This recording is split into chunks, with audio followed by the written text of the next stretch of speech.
Hi friends, ఈ ఉగ్గు కోసం అయితే ఇవన్నీ కలిపి పెట్టిన. ఇంతకుముందు వీడియోలో చూపించాను కదా. పెసరపప్పు, కందిపప్పు, మినప్పప్పు, నల్లది పొట్టు మినప్పప్పు అనమాట. ఇవి కడిగి మంచిగా శుభ్రంగా ఆరబెట్టాలి. మా బుడ్డ అయితే పిసికి సగం కిందనే పోసింది. ఫస్ట్ అయితే ఇక నేను కడాయిలో పల్లీలు, బాదం పప్పు, జీడిపప్పు తీసుకున్న కొన్ని అందులోనే వేయించలేదు, ఎందుకంటే ఏగవు కాబట్టి సపరేట్గా ఇలా వేయించుకోవాలి. ఇవి కొంచెం వేగిన తర్వాత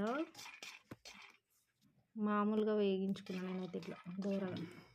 ఇవి కొంచెం వేగిన తర్వాత పక్కకు తీసుకొని విడివిడిగా కొంచెం వాము, కొంచెం జీలకర్ర, ఇది కూడా కొంచెం ఇలా వేయించుకొని ఇది కూడా పక్కకు తీసుకోవాలి.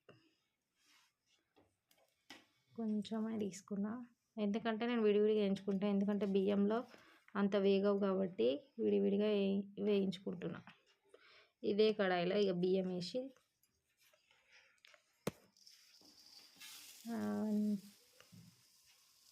బియ్యం అన్నీ వేసి వేయించుకోవాలి దూరగా.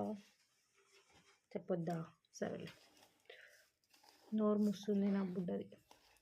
ఇట్లా కలుపుతూ వేయించుకోవాలన్నమాట. బియ్యం అనేది విరిగిపోతుంటాయి వేయించుతుంటే.